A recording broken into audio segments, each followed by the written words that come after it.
I'm good. Pull up. Finally got the pen. Good, thank you. Thank you.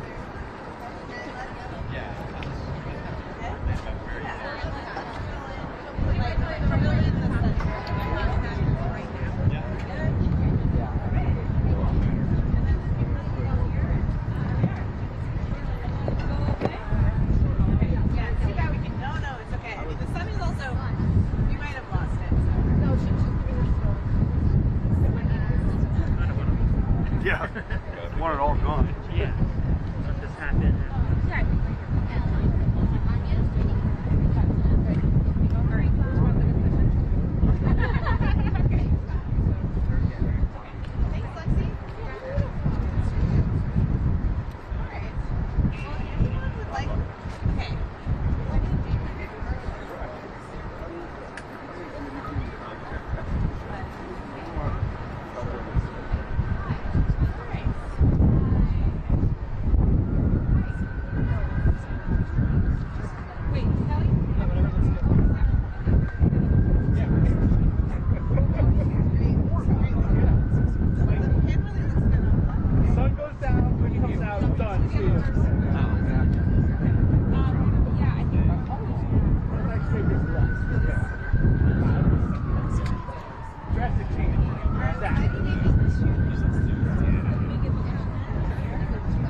like, no audio.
How's the wind for you?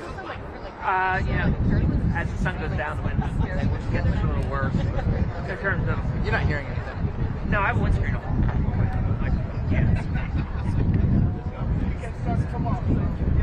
The mic's pretty good. It's the logs that get straight. I'm thinking about questions. Think about questions. Not really. Got to be a scientist and I really wasn't thinking.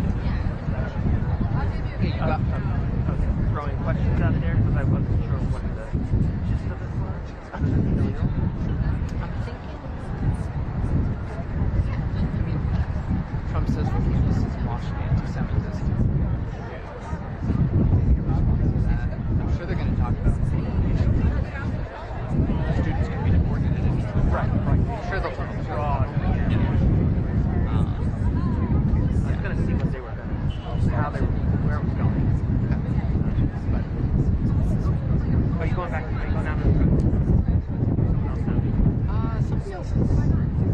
Great. Hey, Master's down. Yeah, NASA's down there for video. Yeah, I texted them.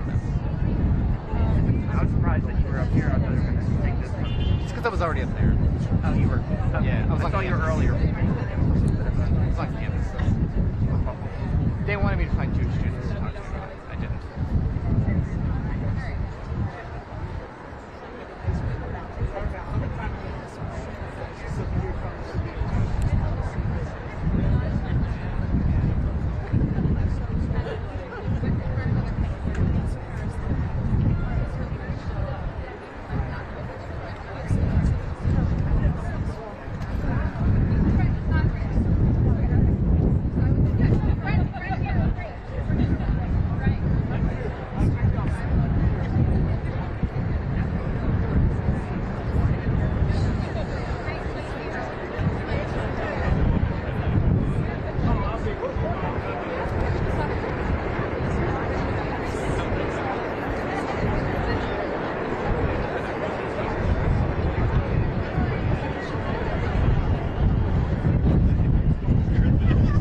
afternoon, everyone, and thank you all for coming.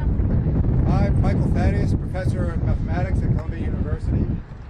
Being a mathematician, I'm unaccustomed to public speaking, except about group theory, commutative algebra, and topics like that. But this is an emergency, as we know, and this press conference, we think of this as a press conference, not a demonstration. I think there will be no chanting, no marching, but it had to be held on an urgent basis.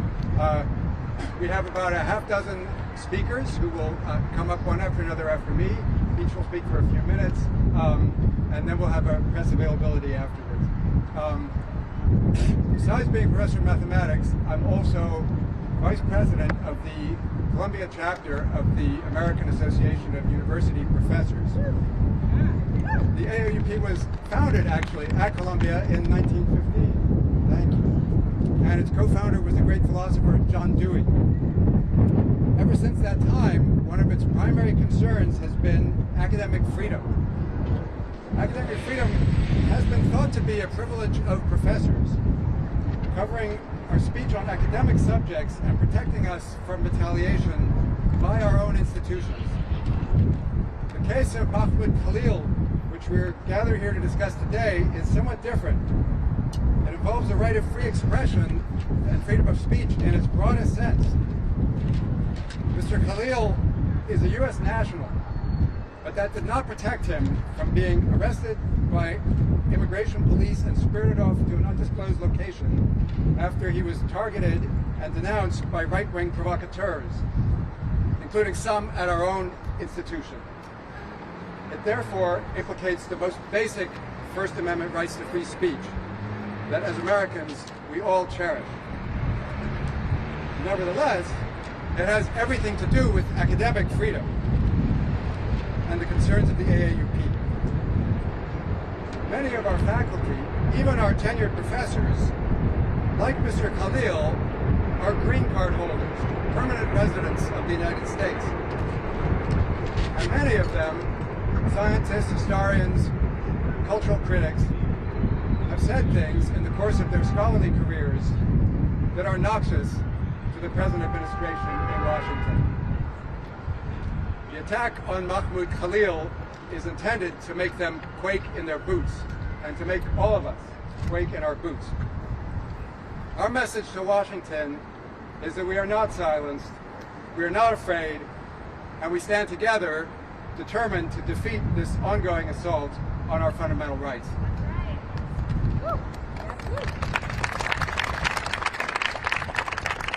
Mahmoud Khalil has not been credibly accused of any violent act. He has not been charged with any crime. If he is guilty of anything, it is guilt by association. Trump's border czar, Tom Homan, alleged on Fox News that Mr. Khalil has been locking down buildings and destroying property.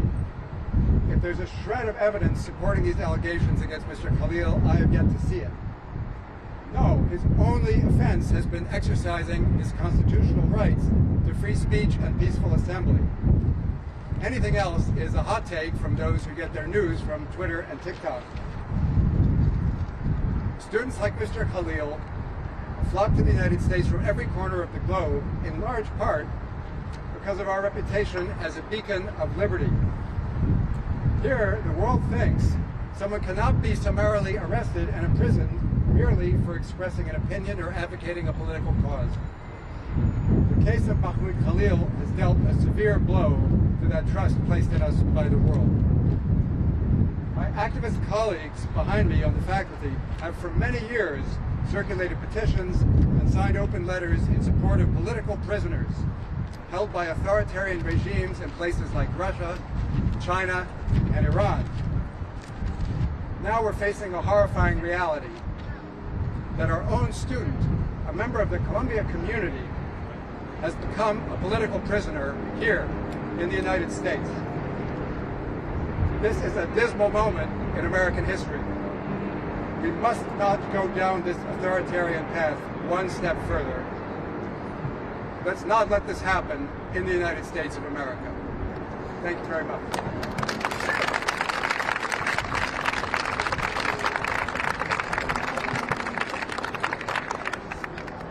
It's a very great honor present Donald Lieberman, who's the president and CEO of the New York Civil Liberties Union. On a personal note, I must say that I have observed her work on the ground for decades. She's, among all civil libertarians, the one who walks the walk just as much as she talks the talk. And it's a great honor to meet her.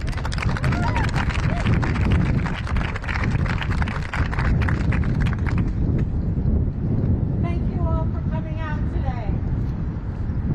The New York Civil Liberties Union stands with the students and faculty at Columbia to condemn the Trump administration's cruel and unlawful detention of Mahmoud Khalil. It is beyond the pale. It's targeted, retaliatory, and an extreme attack on the First Amendment. And it reeks of McCarthyism.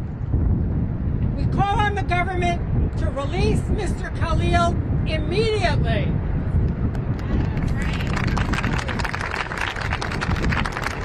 Let's be clear. The First Amendment protects everyone in the United States. And this unlawful arrest and detention are obviously intended to intimidate and chill speech that the Trump administration doesn't like. Not just here in New York, but all across the country. And let's be clear on something else. The federal government has no authority to strip Mr. Khalil or any other lawful permanent resident of their status for participating in a public debate and advocating positions that the Trump administration doesn't like.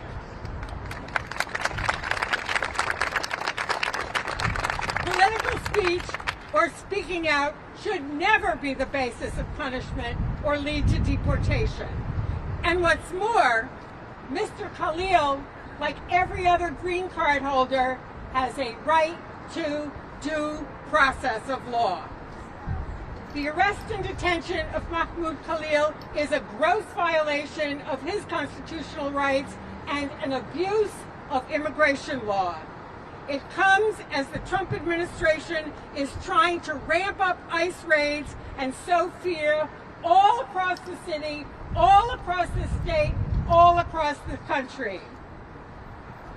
But we will stand up to the Trump administration. We will not be silenced.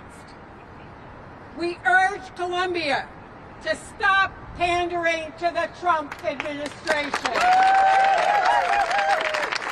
We urge Columbia to stand up for your students, to stand up for your faculty, to stand up for academic freedom and democracy.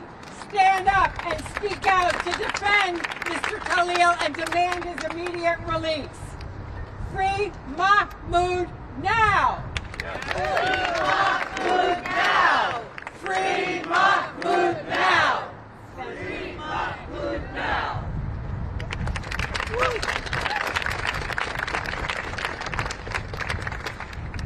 Our next speaker is another professor, Yinon Cohen, Yerushalmi professor at Columbia, and fellow of the Institute for Israel and Jewish Studies. Thank you all for coming. And I'm indeed a member of the Institute of Israel and Jewish Studies at Columbia University.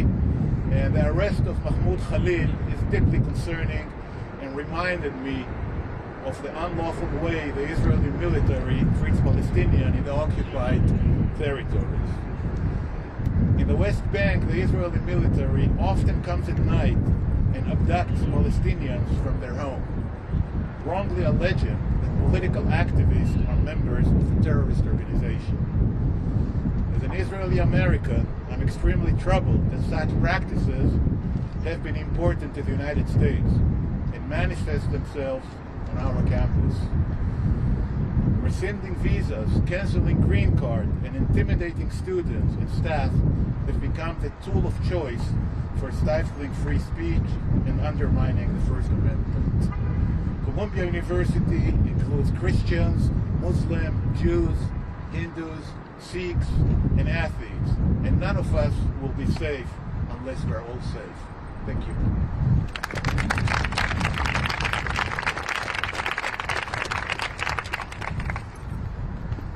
Our next speaker is Professor Nadia Abu El-Haj, the Ann Whitney Olin Professor in the Departments of Anthropology at Barnard College and Columbia University, and co-director of the Center for Palestine Studies.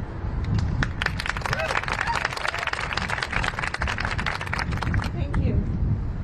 Mahmoud Khalil has been a public face of the student movement at Columbia Barnard since last spring.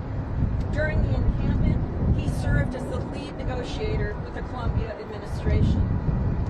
A mature and gentle human being and a politically sophisticated thinker, Mahmoud tried his best to bring a peaceful end to that encampment. In the same spirit, Mahmoud tried to negotiate a resolution between students and the Barnard administration last week during a sit-in at Millfleet Hall. He was filmed participating in that sit-in or being present there, and as a result, various people tweeted, including one of our colleagues, directly at Marco Rubio asking for his arrest and deportation. A Palestinian refugee raised in Damascus, Mahmoud fled to Beirut when it became too dangerous to live in Yarmouk. He eventually made his way to the U.S. to study. Now incarcerated in a detention center in Louisiana, his green card revoked. He is at serious risk of deportation. He may well be displaced again. Mahmoud's story, in short, is the Palestinian story par excellence. But let us be clear, Mahmoud has been detained for his political speech. It is political speech that some of our colleagues and students and many agitators outside the university and the college do not like. It is political speech that they have tried to shut down by slandering Palestinians and pro-Palestinian protesters as anti-Semites and even as providing material support for terrorism with absolutely no evidence to back it up. So let me say to all of you who have fashioned and promoted this narrative, that is, to each and every member of Columbia's Task Force on Anti-Semitism, to every colleague who has tweeted unsubstantiated accusations at individual students and student groups, and to the small group of Columbia students who have done the same, and to each of you outside the university who have participated, you did this. Your political speech has produced entirely foreseeable material consequences. Mahmoud is not safe, and that is not a matter of how he feels. He is in real danger, and each of you bear substantial moral responsibility for that fact. The narratives you have promoted have demonized and increasingly helped to criminalize simply being Palestinian in this country. And Mahmoud Khalil is paying an unconscionable price. Yes.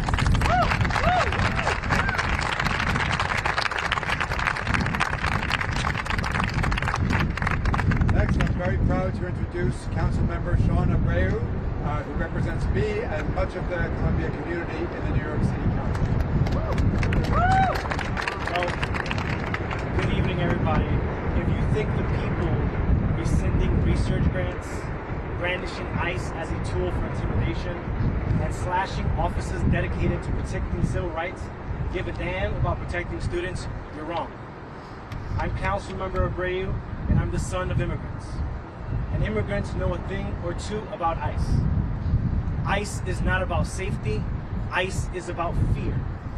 I'm also a lawyer, and there's a thing or two I know about the Constitution. I know that in America, we believe in due process. And if you think the people who brought ICE to our doorstep care about safety, you are wrong. I'm here to let you know that we are paying attention and that we need to fight against this authoritarian regime. Thank you, everybody.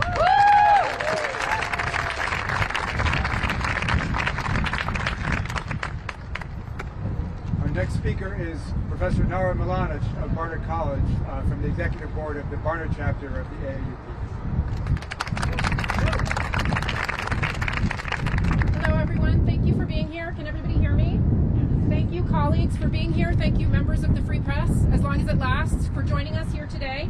My name is Nara Milanic. I'm the chair of the Department of History at Barnard College, but I'm speaking to you today as a member of the Executive Committee of the Barnard chapter of the AAUP, the American Association of University Professors. As my colleague Michael said a moment ago, the AAUP was founded over 100 years ago to defend the basic principle of academic freedom, which refers to the freedom of faculty to teach, to research, and to speak out, as some of us are doing here today. This is my 20th year at Barnard, and I teach Latin American history. My academic background in Latin America has given me a sobering perspective on events in the last couple of weeks. Last summer I was in Buenos Aires, Argentina, where I had the opportunity to visit an organization that provided legal services to the families of political prisoners during the dictatorship in the 1970s. Walking through the hallways of that organization, I passed boxes and boxes and boxes of files. My host told me that they were stuffed with hundreds and maybe thousands of writs of habeas corpus. These are petitions that the organization filed seeking the release of political prisoners who had been abducted and disappeared by the military dictatorship. When I read that Mahmoud Khalil's lawyer had filed a writ of habeas corpus on his behalf, I thought of those boxes of files. I thought of the many disappeared in Argentina, in Chile, in Brazil, and elsewhere. These dictatorships specifically targeted students, and they targeted faculty, and they targeted them for their political beliefs. I thought of the memorial tiles dotting the sidewalk at the entrance to the University of Buenos Aires, commemorating members of the university community lost to the dictatorship. Universities cannot exist when students are persecuted, arrested, and disappeared for their political beliefs. They can't exist when administrators call the police onto campus to resolve deep differences and difficult tensions with guns and zip ties. Universities cannot exist when their leaders do not stand up for the basic values of teaching, learning, expression, research, inquiry, and debate. Our worst enemy at this moment is the idea that the terrible things that happen during authoritarian dictatorships elsewhere could somehow never happen here, but they can happen, and indeed, we must acknowledge that some of those things are already happening. The AAUP calls on our students, faculty, and staff to stand together and to defend one another, as well as the principles of academic freedom. But we must recognize that this grievous attack on our university community is also an attack on our city, on our country, and we therefore call on all people of good conscience to stand up for democracy, to stand up for due process, and to stand up for our most basic constitutional rights. Thank you.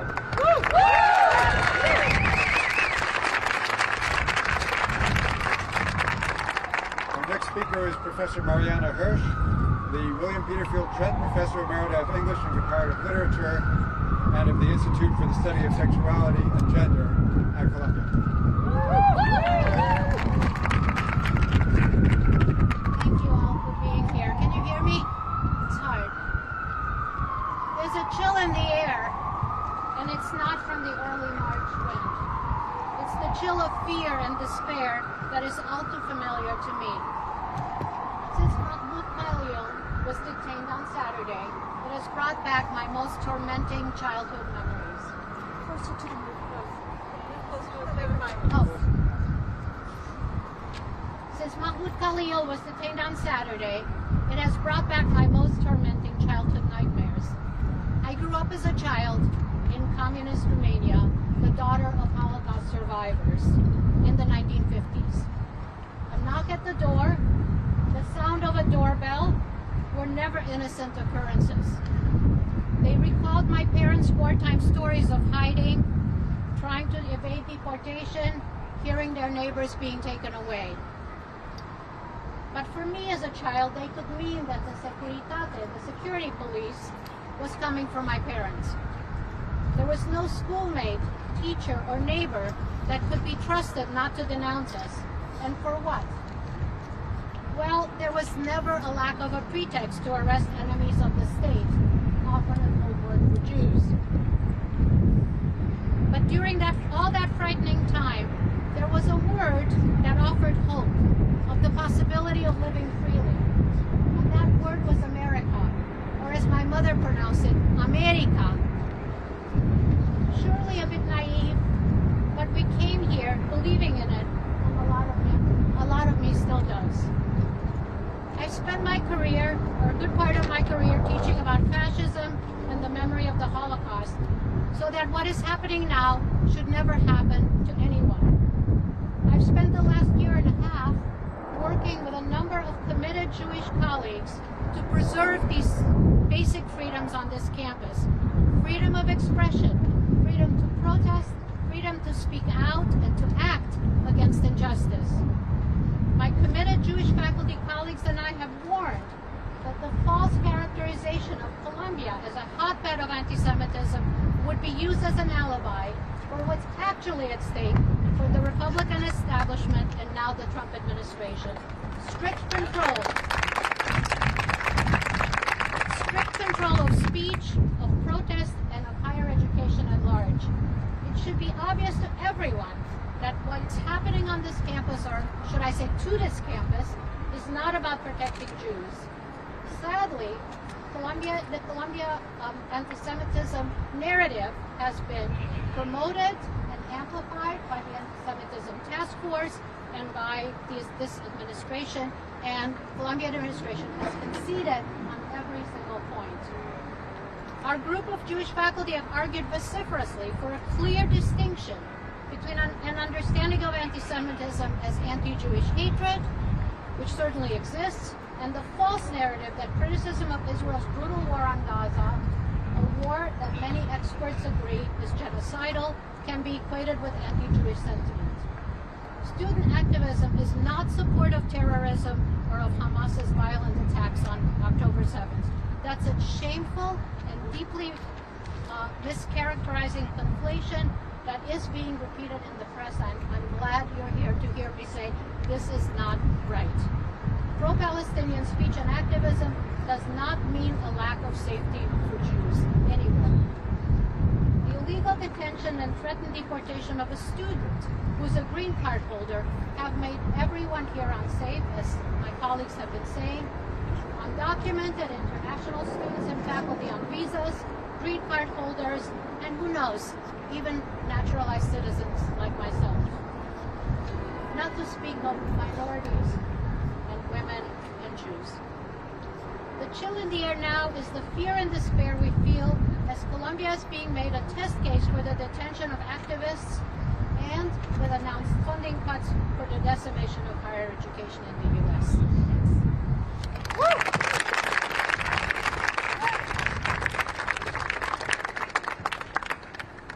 Our next speaker is Rabbi Jason Klein, the senior rabbi at Congregation Beit Simchat Torah.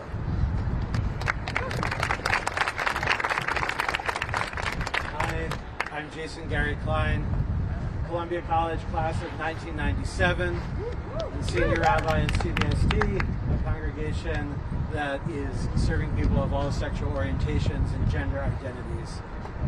As a Columbia alumnus, I was shaken both by the news of $40 million of federal funds being withheld from Columbia by the Trump administration, and I was also shaken by President Armstrong's email over the weekend and the links that it contained, because they appeared to exploit anti-Semitism rather than actually have a cogent plan to combat it.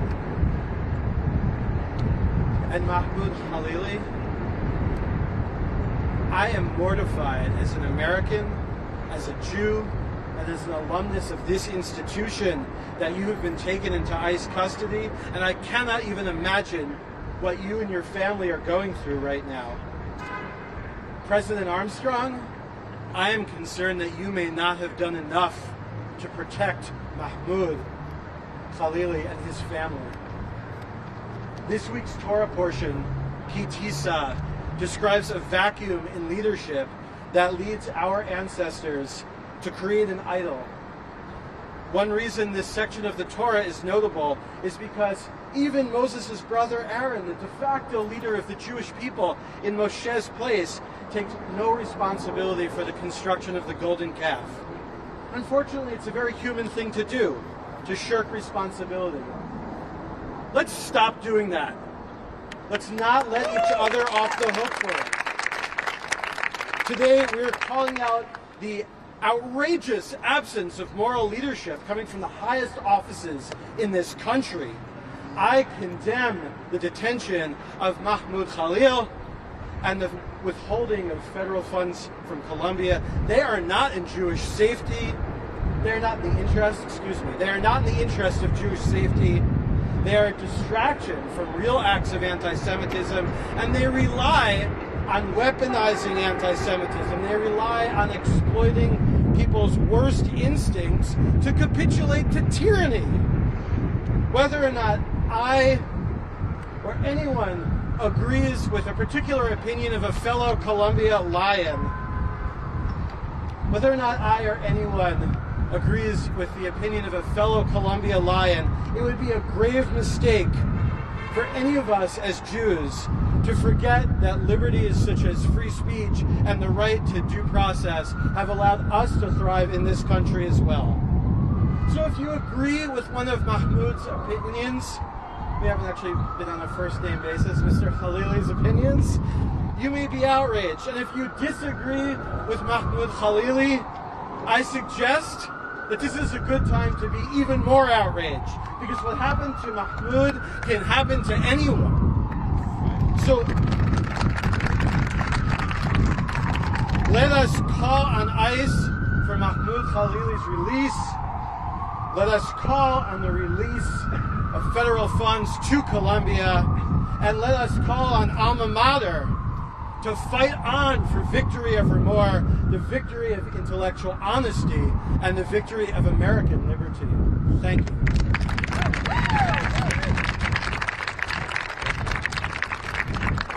Thank you. Our next speaker is Professor Sonia Posmentier, who's Associate Professor of English at New York University, and she's here to represent the Sanctuary Campus Network.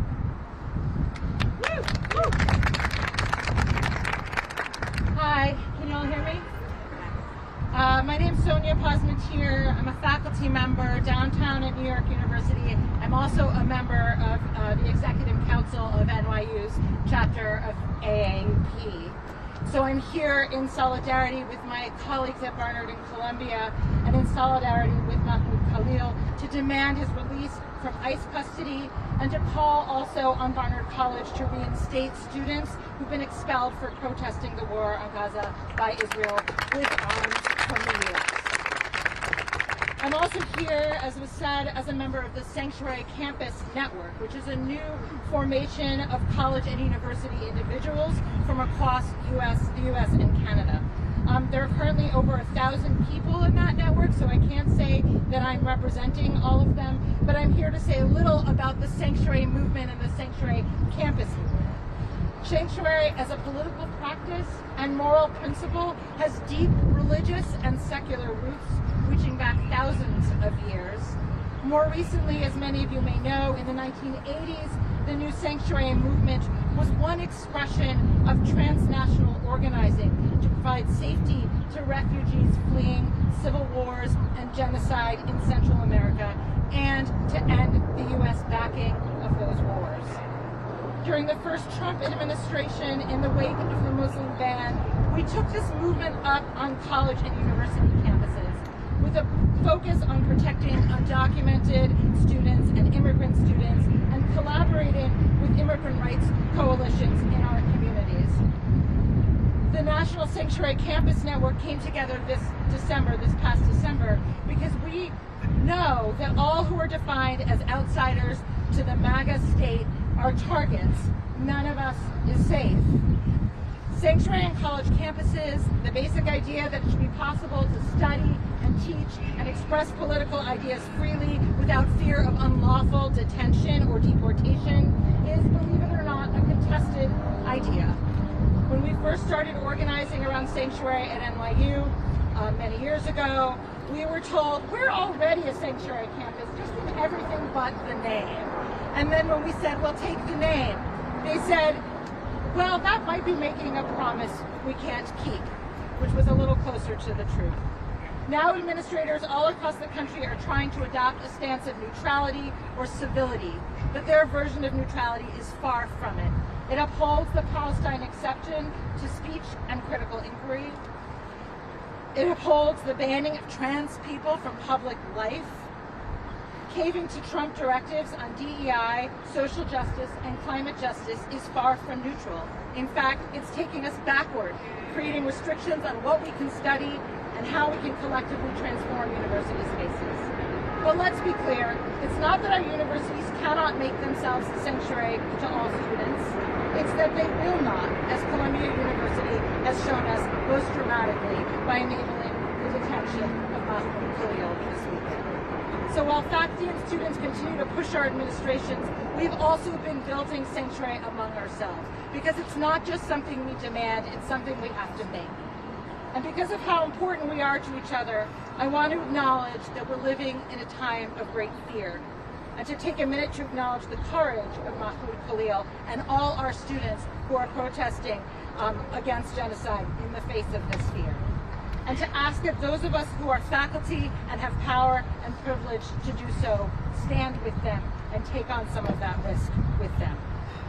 The poet June Jordan, Barnard alumna, identified this courage when she addressed Columbia students sitting outside the steps of Hamilton Hall, which they had renamed Mandela Hall, in 1985, protesting South African apartheid. She said to them, and that is what you, the students of Columbia, say to all Americans as you sustain this protest.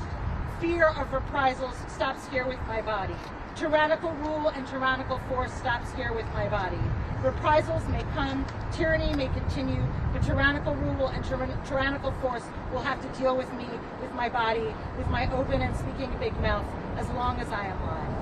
And it's in this spirit that we organize across the U.S. and Canada now to demand to become sanctuary campuses. Sanctuary campus means the end of war and occupation of Palestine. It means no ICE on or around our campus. It means no threats of deportation against international students, faculty, and staff. Sanctuary campus means we can critically study systems of oppression, including racism, colonialism, heteropatriarchy, and transmisogyny. It means college should be free. Sanctuary campus means we try to build a free and just world by dismantling our campus's complicity in war and oppression. And sanctuary campus means we keep us safe. Free Mahmoud Khalil. Right on.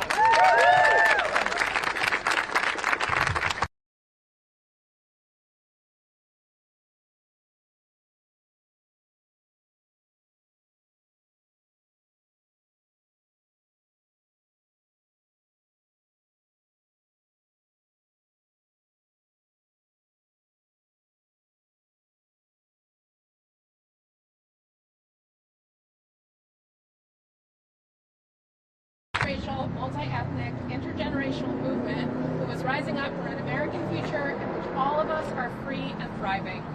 A future free from white supremacy, xenophobia, anti-Semitism, and racism. I'm also a graduate of the Columbia Business School and Institute for UJA Federation.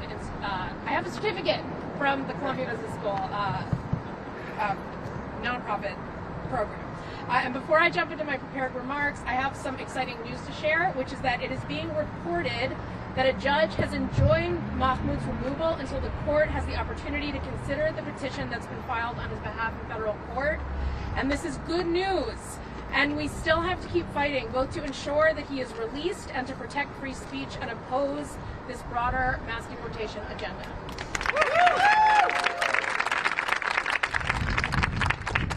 And I am here today because I know in my bones as an American Jew how dangerous it is when the government starts abducting legal residents that they disagree with. And I know how doubly dangerous it is when they are claiming to do that in the name of Jewish safety. If this administration truly cared about Jewish people or wanting to end anti-Semitism, it would be upholding our freedoms to speak, study, and stand up for what we believe in. Abducting Mahmoud Khalil and tearing him away from his family is an affront to freedom and safety for all of us, Jewish people very much included. This is a blatant example of how this administration uses anti-Semitism as a smokescreen to enact its plans to bully, blame, and ban people. Plans that have nothing to do with Jews or our safety. At Beth Eric, we have devoted much of our organizational time, resources, and power towards the work of ending anti-Semitism wherever it comes from. We do this because we understand how damaging anti-Semitism is for Jewish people, for this country, and for all of us. But let's be clear, abducting Mahmoud does nothing to make Jews safer. In fact, it is just another way that the MAGA movement is using anti-Semitism to generate division and fear so that they can continue to grow their power and wealth for themselves and for their corporate cronies. All anti-Semitism is unacceptable. But this strategy, which we call smokescreen anti-Semitism, is particularly dangerous because it is used by people who have tremendous power. The same people who are trying to get away with using Nazi salutes from their biggest platforms are claiming to care about Jewish people and our needs, all as a cover for their despotic plans to harm all of us, as cover for their mass deportation agenda, which the vast majority of American Jews oppose. Jewish people will not be used as an excuse to justify MAGA plans to tear families apart. We know where that kind of division ends up. We are going to call Trump's bluff. We demand that Mahmoud be released from custody and returned to his family immediately with his green card intact. And we know that the only way we can truly end anti-Semitism is by locking arms across religions, races, immigration status, and gender, and insisting that freedom and safety for all is truly for all of us, no exceptions. Thank you.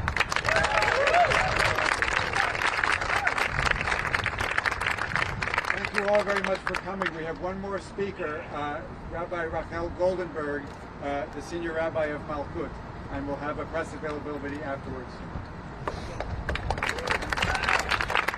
Good evening. I'm Rabbi Rachel Goldenberg. I'm rabbi of Malkut, which is a congregation in Queens. But what really brings me here today as well is the fact that I am a fellow alumna of Columbia College of 1997. And my heart is broken. I and many in the Jewish community could not be more deeply troubled by the Trump administration's detention of Mahmoud Khalil without due process, as well as their cancellation of $400 million in grants and contracts to Columbia University, claiming as their reason the school's continued inaction in the face of persistent harassment of Jewish students. This morning, reading about Mahmoud's detention and learning about his wife, that she's 8 months pregnant, I felt physically ill. I cannot imagine the fear and worry that he and his wife must be feeling right now, and I just want to take a moment to extend all of our prayers and care and support to him and to his whole family.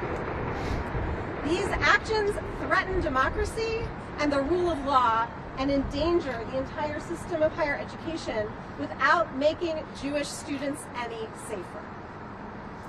Anti-Semitism is real. It exists in this country. It exists in all sorts of political movements. It even exists at Columbia. And it is also true that the majority of students who have taken part in the campus protests, including many Jewish students, did so peacefully and because they wanted the war in Gaza to end. It did not come from a place of anti-Semitism.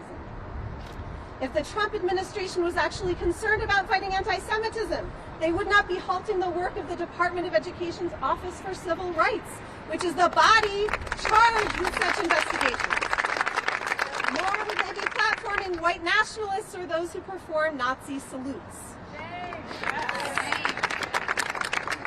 It breaks my heart as a Jew who found my path to the rabbinate in large part due to my experience of rich and joyful Jewish life at Columbia, to witness how the Trump administration is targeting my alma mater and using the pretext of Jewish safety to move forward their xenophobic and authoritarian agendas. I am also angry and ashamed that the university has not stood up to these assaults on civil liberties and the rule of law. This week, the Jewish community marks the holiday of Purim. We celebrate the biblical story of how Queen Esther saved Persian Jews from destruction by the king's xenophobic minister, Haman. Queen Esther, herself a Jew, risks her life to reveal her identity, to speak up and protect her people. Today, the Trump administration is looking to a right-wing strategy that they have called by her name, Project Esther, which is an addendum to Project 2025, as they carry out these actions against Columbia University and Mahmoud Khalil. Project Esther weaponizes Jewish fear to drive a wedge between Jews and liberatory movements. Today, we here, standing here, invoke the true Queen Esther and stand up to the forces who would use our safety as a pretext to shut down legal, peaceful student protests, to detain an expected father and green card holder, to suppress the movement for Palestinian liberation, and to destroy higher education. Today, we call for Mahmoud Khalil's immediate release. We call on Columbia to stand with us in drawing courage from Queen Esther's example, to resist fear, to resist intimidation, and to say no to collaborating with Trump's authoritarian agenda.